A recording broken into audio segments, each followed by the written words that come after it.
ভিতরে কি আছে আমি আজকে হচ্ছে ঈদের দিন। আজকে আমি আপনাদেরকে দেখাবো একটি শালিক পাখির বাসা। আমার সাথে সবাই চলুন। অনেকদিন যাবত আমি অনেকগুলো পাখির বাসা আপনাদেরকে দেখিয়েছি, কিন্তু কখনো শালিক পাখির বাসা আমি দেখাই নেই। তো আজকে হচ্ছে ঈদের দিন। আজকে এখন সকালবেলা, সকাল 6টা থেকে 6টা বাজে মাত্র। এখনই আমি আপনাদেরকে দেখাবো একটি শালিক পাখির বাসা। শালিক পাখির বাসাটা হচ্ছে এই গাছের মধ্যে। এখন আমি এই গাছের উপরে উঠবো, উঠে এই শালিক পাখির বাসাতে আসলে কি আছে সেটাই দেখার চেষ্টা করব, আর সেটাই আপনাদেরকে এই ভিডিওর মাধ্যমে আমি দেখাবো। অবশ্যই ধৈর্য সহকারে পুরো ভিডিওটা দেখতে থাকুন সবাই। ভিডিওটা যদি টিকটক থেকে দেখেন অবশ্যই আমাদের আইডিটা ফলো দিয়ে দিবেন। যদি ভিডিওটা ইউটিউব থেকে দেখেন অবশ্যই আমাদের চ্যানেলটা সাবস্ক্রাইব করে দিবেন। আর যদি ভিডিওটা আপনি ফেসবুক থেকে দেখে থাকেন তাহলে অবশ্যই ভিডিওটা শেয়ার করে দিবেন। কথা না বাড়িয়ে আমি এক্ষুনি গাছের উপরে উঠতেছি আর দেখতেছি এই শালিক পাখির বাসাতে কি আছে। এরপরে আবার আমাকে গোসল করতে হবে, এরপরে আবার নামাজ পড়তে আমাকে যেতে হবে। সো বেশি কথা বলবো না, জলদি জলদি করে গাছের উপরে উঠে যাচ্ছি আমি। আমাকে স্ট্যান্ডটা নিতে হবে, আর লুঙ্গির কাঁচাটা আমাকে মারতে হবে। আমাদের এখানে যেটাকে বলা হয় গোস মারা, অনেকের দৃষ্টিকে আমি দেখছি এটাকে বলা হয় কাঁচা মারা। তো লুঙ্গির কাঁচাটা আমি মেরে নিচ্ছি। জুতাটা এখানে রাখছি গাছের নিচে, আর একটা মাইক আমার কাছে আছে, স্পিকার যেটাকে বলে, এটাকে আমি সাইডে নিয়ে নিচ্ছি। তো আল্লাহ বিসমিল্লাহ পড়ে সকালবেলা দেখবো আজকে শালিক পাখির বাসা।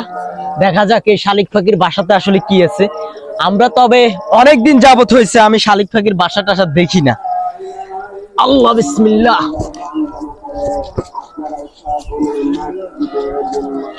তো অনেক কষ্ট করে অবশেষে আমি গাছের উপরে উঠে গেলাম শালিক পাখির বাসাটা দেখার জন্য। তো আপনারা মোটামুটি সবাই জানেন শালিক পাখি বাসা করে গর্তের ভিতরে, অর্থাৎ আমাদের এখানে খোরল বলে যেটাকে, গাছের খোরলের ভিতরে বাসা করে শালিক পাখি।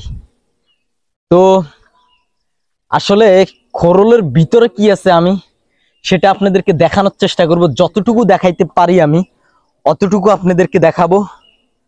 আমি আসলে অনেক ক্লান্ত হয়ে গেছি, তো একটু আমাকে রেস্ট নেওয়া দরকার গাছের উপরেই।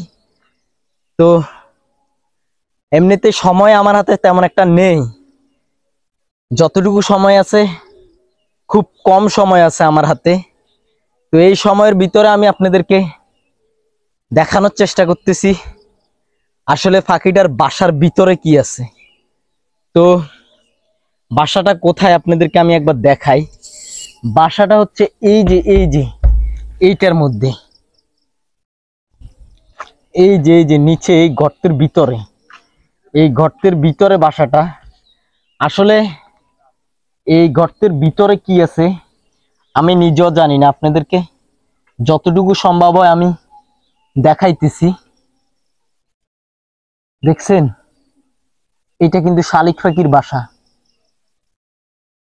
বিশাল বড় একটা গর্ত।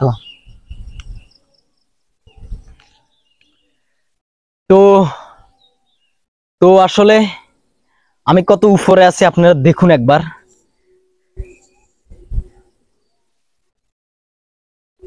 এই যে আমার ক্যামেরাম্যান নিচে দাঁড়িয়ে আছে মেহেদি হাসান, আর আমি কত উপরে দেখছেন সবাই। আসলে যতটুকু দেখাইতে পারছি আমি অতটুকুই আপনাদেরকে দেখাইছি।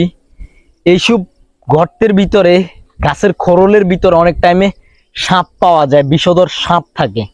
তো ওইগুলোর ভিতরে আসলে হাত দেওয়া অনেক রিস্ক, তাই আমি হাত দিলাম না। ভিতরে আসলে কি আছে হাত দিয়ে দেখলাম না। এমনিতে ক্যামেরা দিয়ে যতটুকু দেখতে পেয়েছি, যতটুকু দেখা সম্ভব হয়েছে আমার, অতটুকু আমি দেখছি আর আপনাদেরকে দেখানোর চেষ্টা করছি। তো এই ভিডিওটা আমি এখানে শেষ করতে চাই। আল্লাহ হাফেজ, ভালো থাকবেন সবাই। আবারও দেখা হবে নতুন কোনো ভিডিওতে, নতুন কোনো জায়গায়। ভালো থাকবেন সবাই। ঈদ মোবারক সবাইকে।